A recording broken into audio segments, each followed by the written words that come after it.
Good morning, students. Today we will start with the second chapter of relativity, and the name of the chapter is Effects of Relativity. So today I'll send you two articles, and the first article of this chapter is length contraction. Length contraction, or this is called relativity of length. Relativity of length or length contraction. So what is length contraction? Length contraction देखिए क्या है कि whenever we say कि if any object of if a body that starts moving with the velocity comparable to the speed of light, कि speed of light is 3 into 10 to the power 8 meters per second, और कोई भी body अगर उसकी speed है comparable to that speed if it starts moving, then you see जो length है उस ऑब्जेक्ट की दैट इज कॉन्ट्रैक्टेड वो आपको कैसी नजर आएगी? जैसे मान लो ये चौक है and this chalk starts moving with the velocity of light, तो if its original length is say 5 centimetre, तो जब ये फास्ट स्पीड से comparable to speed of light और उसके आसपास भी कहीं मूव करना शुरू करता है, तो आपको ये 5 सेंटीमीटर नहीं नजर आएगा. May be it can be, you will find that this object is of 1 centimetre और 2 centimetre. So this is called length contraction. So whenever a body starts moving with the comparable to the speed of light, then its length is contracted. और किस direction में लगेगी आपको contract हुई है? The direction in which it is moving. So this is the article. This is called length contraction. And for that matter, what we do, we take two frames of references, inertial frames of references. So here you see, if this is one frame of reference and this is second frame of reference. ये दो frames of references ले ली. One is called S, second is called S dash. S dash. And let us say that ये X और X dash axis ये आ गई. This is O dash. This is O, OX, OX dash. This is Y dash. This is Z dash. This is Y and this is Z. So O, X, Y, Z. O dash, X dash, Y dash and Z dash. These are two inertial frames of references. तो इसमें आप क्या कहते हो? You see that this is at rest. The S frame is at rest. और इस frame of reference में S dash में हमने क्या किया हुआ कि एक ये object of length L रख दिया यहाँ पे. We have kept some rod or object which is lying in S dash frame of reference. अब इस dash frame में आपने इसको रख दिया. अब देखिए जो इसके कोऑर्डिनेट्स हैं with respect to this frame of reference, मान लो कि ये आप कहते हो दिस डिस्टेंस इज, ये यहां से लेके यहां तक का डिस्टेंस ये वाला, ये दिस डिस्टेंस इज, इसके कोऑर्डिनेट है एक्स डैश, इसको आपने क्या बोल दिया? This is x dash. और यहां से लेके इस एंड का डिस्टेंस जो है इसको आपने बोल दिया Y dash. You said that this is y dash. और ये एंड इसका आपने बोल दिया दिस एंड इज a और this rod AB length. So AB is the length of rod और O से लेके O डैश से A. It means O dash A is x dash, O dash B is equal to, this is x1 dash and this is say x2 dash. ठीक है, sorry this is x2 dash. ये distance जो आ गया तो A. Now you see and we say that this is moving with the uniform velocity v towards positive x-axis. So S dash is moving with the velocity v towards positive x-axis. This is velocity is uniform.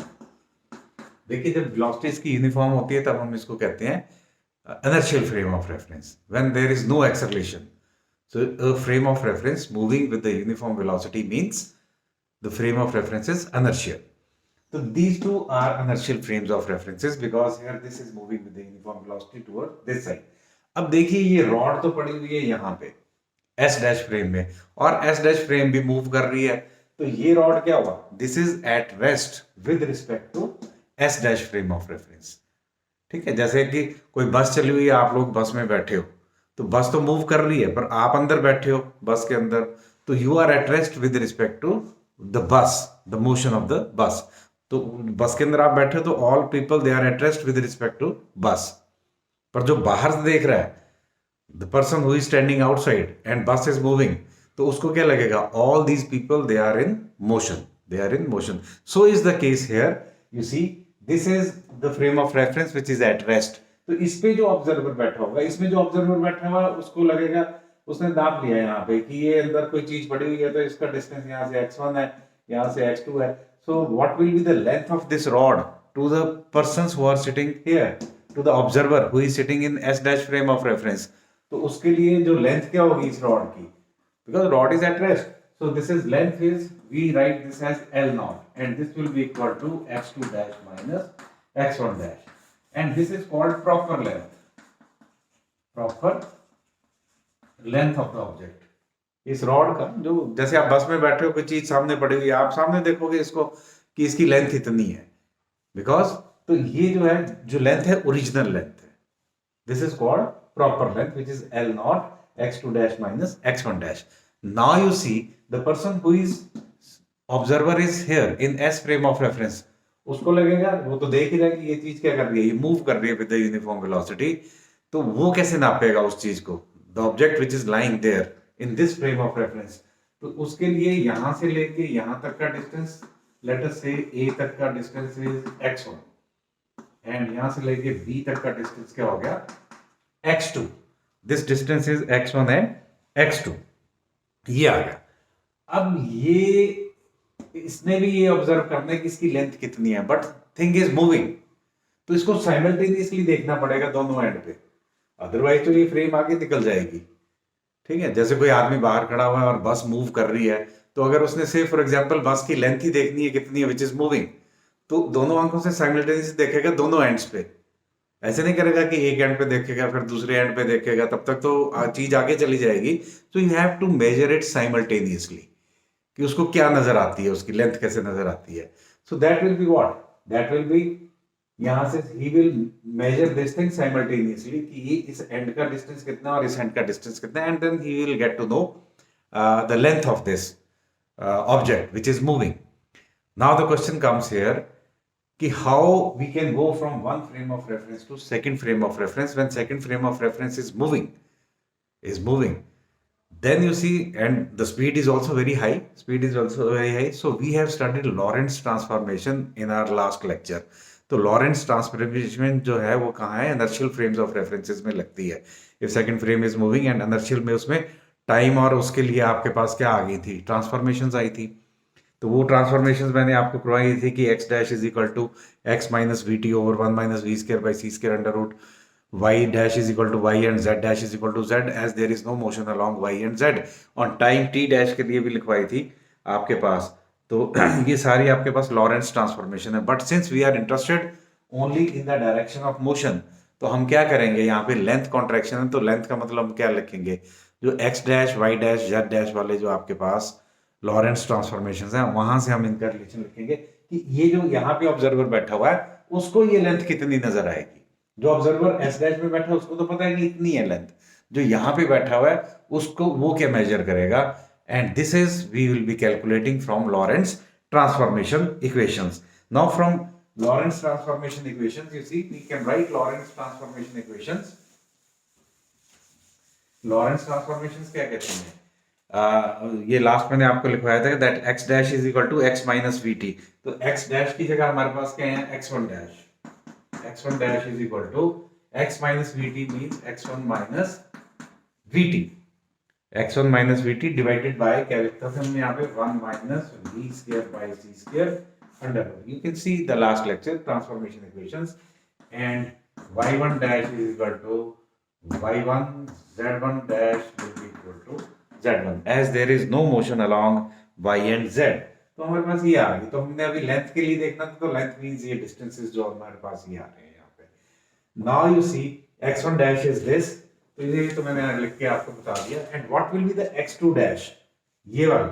तो x2 dash similarly we can write from Lorentz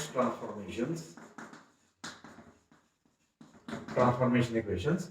यहाँ पे क्या हो जाएगा, x2 minus v, तो velocity of this is same, t is t, 1 minus v square by c square under.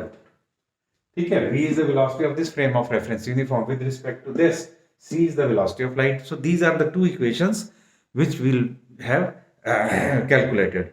Now अब देखिए जो लेंथ ऑफ द रॉड, अब हम क्या लिखेंगे, length of the rod in s dash frame of reference. We will be writing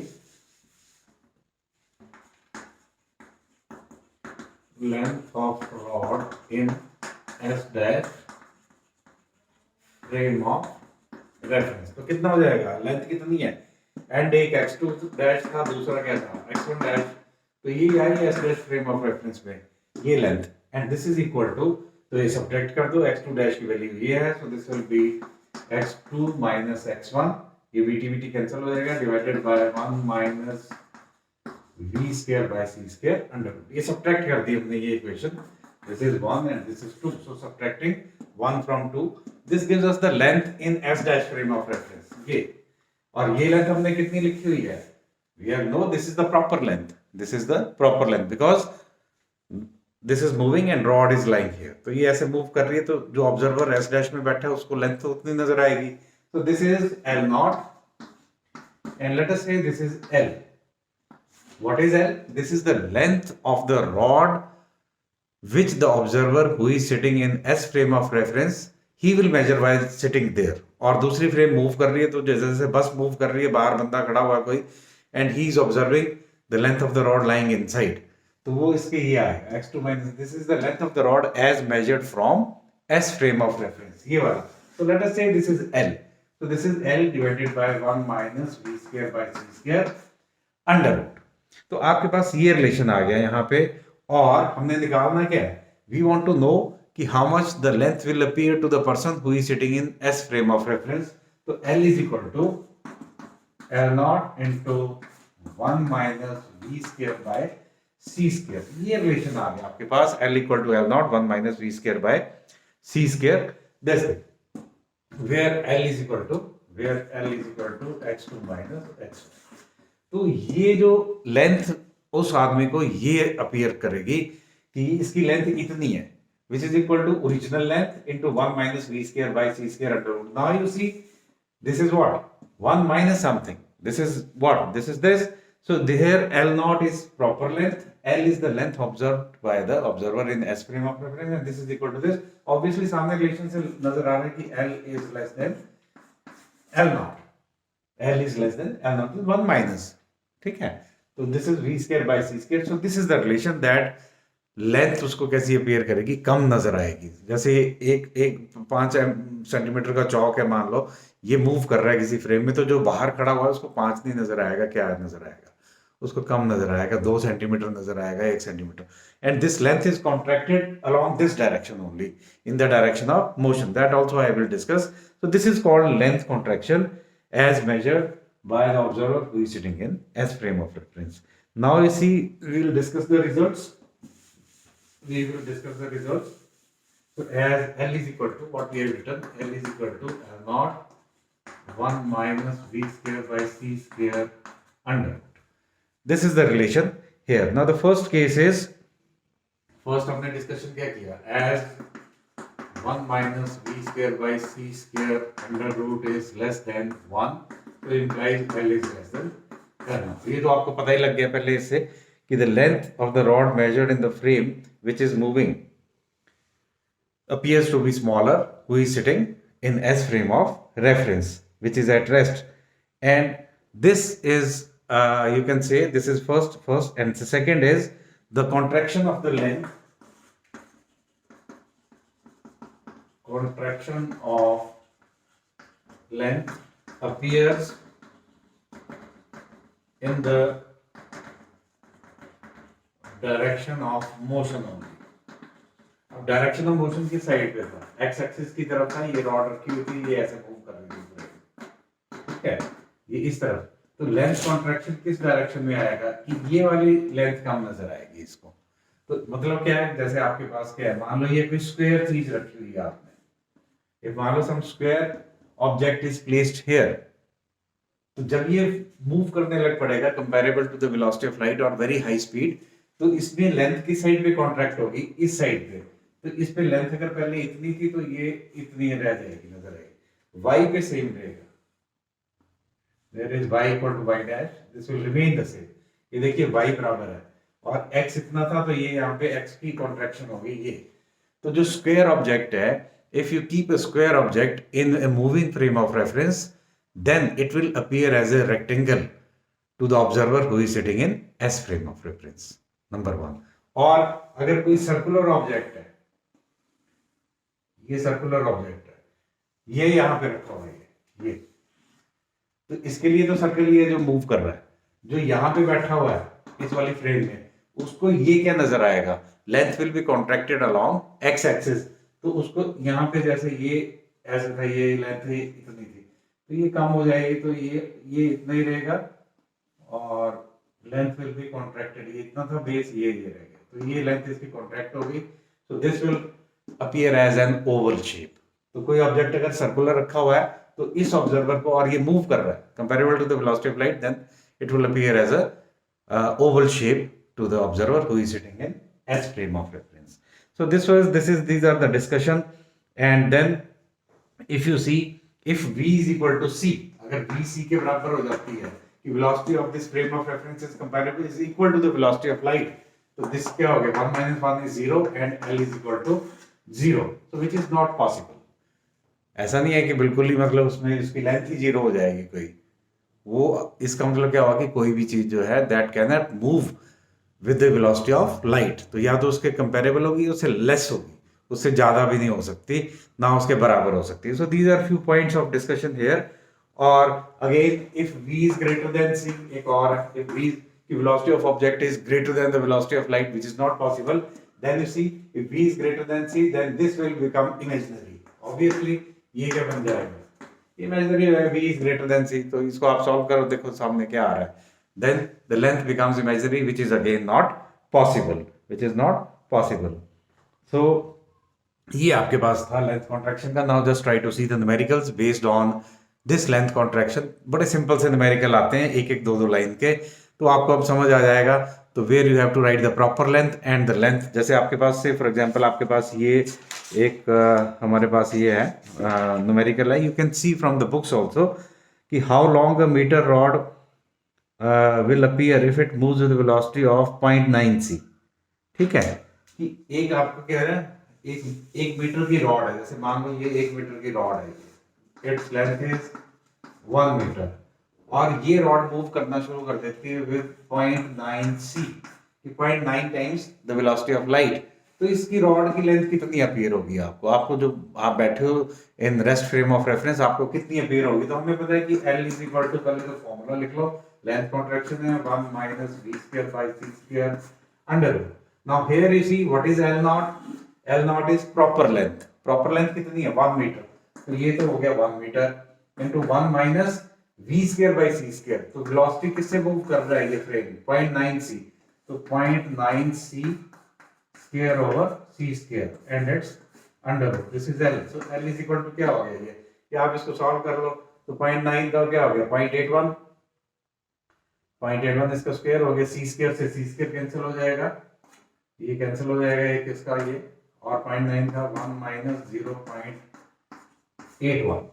ठीक है, तो ये आपके पास कितना बच गया यहाँ पे, ये देख लेना, ये आंसर जो भी आएगा वो लेंथ आपके पास, ये अगर आप ये निकाल लेते, मैं लेंथ ही लिख देता हूँ, इसका आंसर आएगा 0.436 मीटर। तो L is equal to 0.436 metre. तो देखो 1 मीटर की जो रॉड थी, जब ये 0.9 c वेलोसिटी से मूव करनी शुरू की, तो आपको कितनी नजर आएगी, 0.4 मीटर नजर आएगी। तो length is contracted. So you can try to see the more numericals based on this, and second article I will send you right now, which is called time dilation. ठीक है, तो just prepare this with numericals, this is very important topic. Thank you.